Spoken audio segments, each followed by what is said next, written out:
Girl Banter. Hey, Brown Girl Banter. I'm your girl, Dr. Dangerfield. And I'm Dr. Patience. Well, today, guys, I was talking to Dr. Dangerfield, and I was telling her, we both see people. It could be students, it could be individuals for psychotherapy. Just about, I feel like people are emotionally all over the place. Yes, emotionally heavy, not really sure what to do. And one of the things we've talked about is the importance of emotional regulation and just having basic knowledge, understanding, and tools on what to do when you are not functioning mentally and emotionally at your best. And I oftentimes am surprised, even with clients I've been working with for years, that they go, I forgot about that. Oh yeah, I forgot about you. Did tell me. Oh, we did talk about me doing that when I'm feeling like that. I'm like, it is the body and the brain were not developed to always be working up here. No. And you are always working up here, and then you're wondering when you're down here why it feels so uncomfortable. Yes. It's because you're always working in very high anxiety, stress, worry, burnout, fear, doubt, all of those things. And so then we practice something and we get there to the baseline, and then something triggers you or something happens, and everything we learned, everything we figured out, gone out the door, and now we're back functioning where we feel comfortable, which is up here. And I just was saying to her, I just feel like everyone has just, not everyone, that's a really, really a large statement to make. A lot of people. Right, the people I have been encountered with lately all seem like they are just either functioning up here or just out of sorts, out of balance. And so we really wanted to speak to our crowd, our population, the people we talk to, just about things they can do to, one of the big things we like to say, regulate themselves and bring themselves back down at least to baseline. Because, hey, if you're already waking up operating at an 8 and 10 is the highest number, getting back to that 1 or 2 is going to be really hard. So we always want to try to keep you as low as we can because that's necessary. And so I know for me, there are specific things that I try to talk to my clients to do. And so when you're working with students or working with your clients, what are some things, one, that you see, and some of the things that you try to advise them to do to kind of help with regulating themselves or how they are successfully or unsuccessfully dealing with, being in maybe a unregulated or unhealthy emotional space? The first thing I always like, when, especially even if they come even into session or come to me in any type of space and they're already like up here, like they're what I do, I'll bring them down by saying, okay, I need you to breathe. I need you to breathe. I said, and then I'll just start talking to them. I said, inhale, exhale. Inhale, just getting them to bring themselves, like they start like coming down slowly, but I'm like, breathing is so important. It is. And I think what happens is people forget, we forget to breathe when we're feeling like overly anxious or angry or just feeling our feelings. Sometimes we just forget to sit within ourselves because it's scary to sit inside yourself at times. And like just kind of getting back to that safety of like, okay, if I can breathe, if I can catch my breath, I can come back to the present, and then I can start shifting back into my wise brain instead of being over here living in the emotions. And because like either some we don't feel, we just think. Moving. But if you breathe, you have to bring yourself down. Even if you're focusing on your breath, you're not thinking about what the many things. You just being in the present, so it brings you back to your present. But what about you? What are some? Yeah, I would agree with that too. I think the thing I'm always trying to help people understand is like, you know you better than I know you or anybody else knows you. And you know when your body starts to give you cues that it is starting to become dysregulated. And so I'm always trying to teach clients or family members or friends to kind of pay attention to yourself so you know, like, oh yeah, my stomach starts hurting, or oh yeah, my negative self-talk gets really crazy, or I start craving a bunch of sweets, or whatever it is, or not sleeping, paying attention to ourselves. We don't do that because we are we are human beings, so we are routine and we are always kind of doing the same thing. So Yes. I'm always trying to teach, like, pay attention to what cues your body is giving you. And so when you start paying attention to those cues, you're able to say, oh yeah, something's amiss, something's off, something's going on with me. And a lot of times we just don't do that. We just kind of go business as usual. Again, I believe because we're just used to operating, because society norms kind of push us in that place to always be functioning up here. And so one of the things I'm always like trying to encourage people to do is, one, slow down, two, pay attention to what your body is trying to tell you, and three, write it down. Yes. I feel like Yes. writing things down slows you down. It does. Like, it makes you think about it it. makes you think about it. So you are, even if you're at your desk at work, you got a notepad, you got a sticky paper, Just you got write a it little down. something that is happening. I was like, your phone, people connected to their phone like this, they have an audio notepad that you can talk You just talking to. and you can say, what is going on with me? Something doesn't feel right. What is happening? What just happened? What was I Yes. thinking about when I went to bed? What was I thinking about when I woke up? I'm like, there is always something that can make you take a beat. Yes. You just have to allow yourself, tap into that frontal Cortex. lobe, frontal cortex, The and say, cortex. what do I need to be doing right now to kind of slow my body down and to slow myself down? Yeah. So I can get myself back regulated. I agree, though. Breathing is usually the first thing, but Yeah. people, like you said, don't even pay attention to it. That they're not breathing until you tell them to breathe. Yes. So I'm like, so one, stop. Yeah.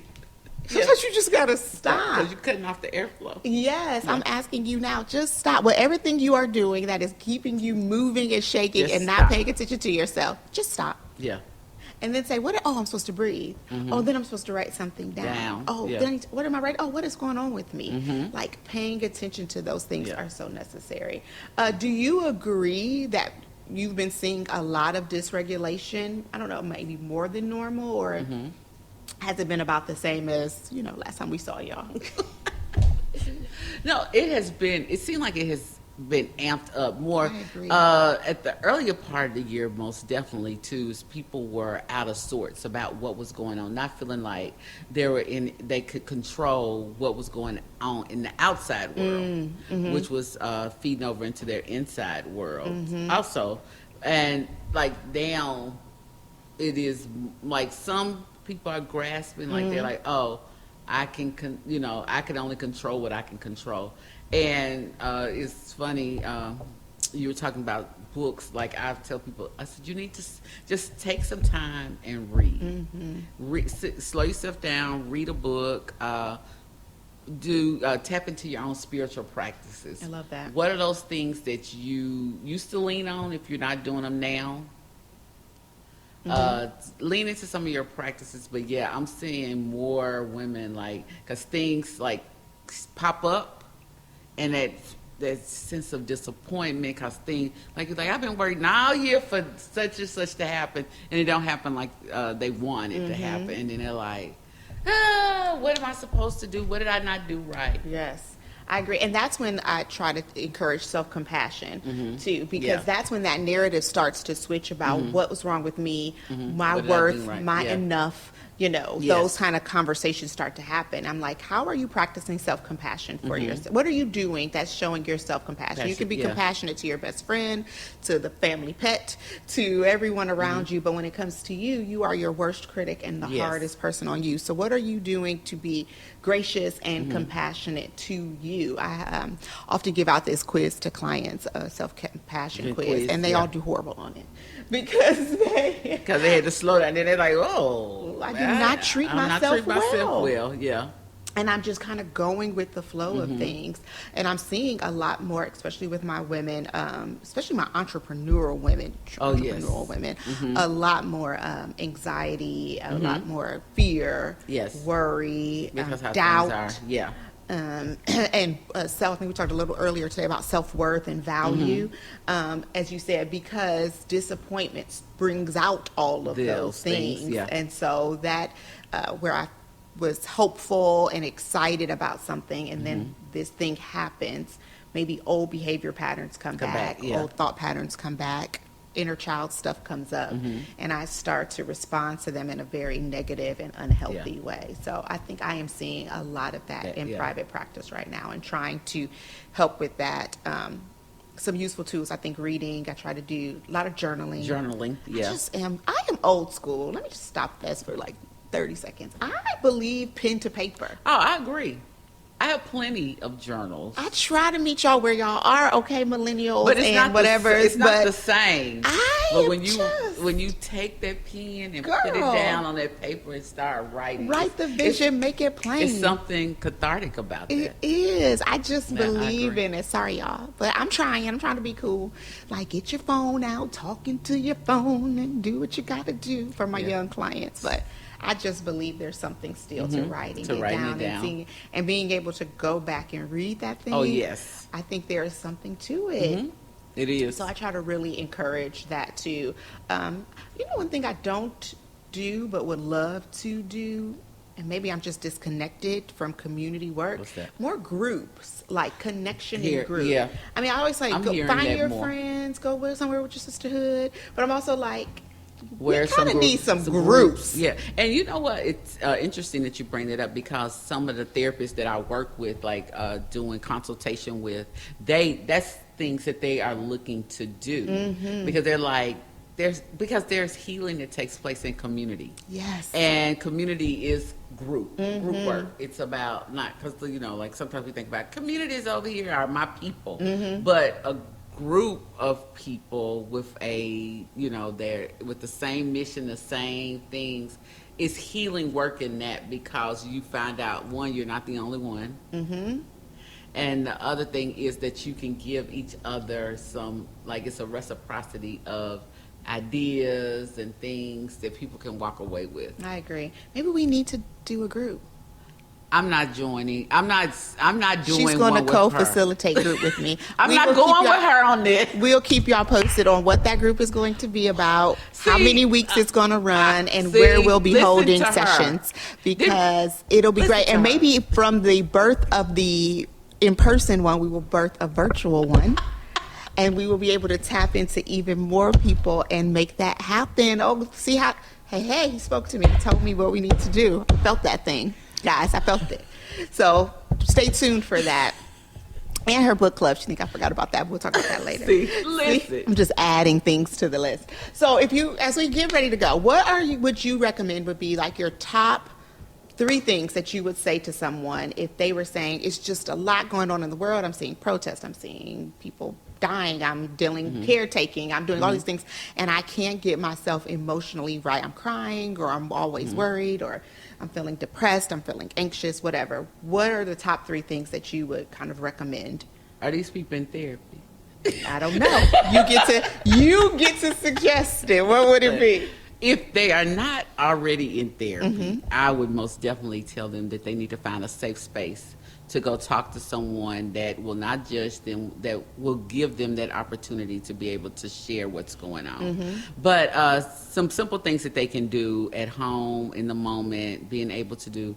One is, for me, most definitely tapping back into the spiritual space of, like, connecting back into what's higher, what you perceive as higher than you. So for me, mine is God. So some people's not, because I talked to one client, hers is going outside digging in her garden. I was like, get outside and dig, play in the dirt. Play in the dirt. That's, that. So connecting back to your spiritual practices. Number 2, breathe. Make sure that you take time to do some breath work.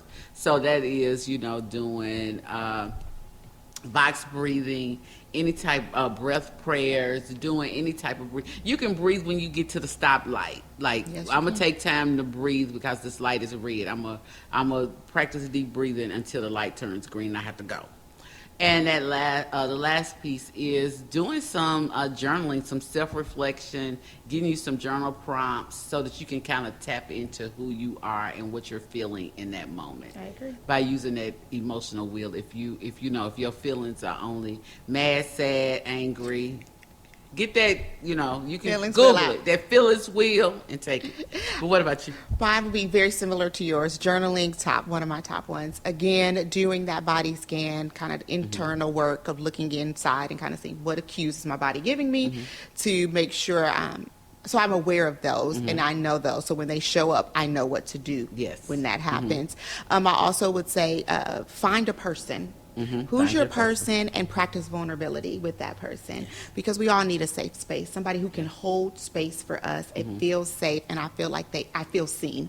And let them also be your accountability partner who can hold you Yeah. accountable when those unhealthy behavior patterns or thought patterns start to show up. They can say, hey, remember we talked about this, these are the things that you can do to kind of bring yourself back down or to help you feel safe. And so I think finding you a person as well, besides this group we're going to create, will be very helpful on your journey of emotional regulation. She know I'm a sneak it in. Y'all know I'm a sneak it in. Always go do it.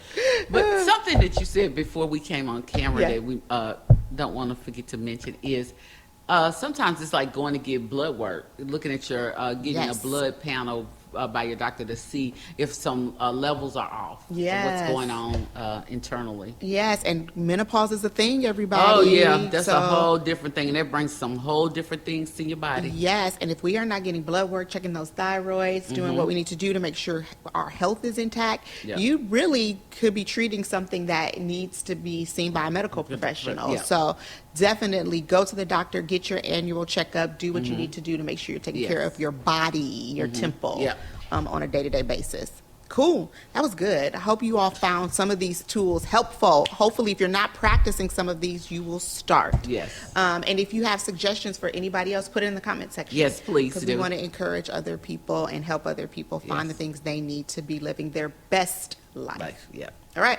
Well, it was always good, always great. You know where to find us. You on I Am Brown Girl Banter on Instagram. But if you are looking for us individually, where can they find you, Dr. You can Dangerfield? find me on Instagram at I am Dr. Dangerfield. And you can find me at I Am Dr. Patience. You all have a great It's day. right here. It's right here. It's right there, just in case you didn't glance over. Y'all have a good one. Take care. Bye, Brown Girl Banter. Bye.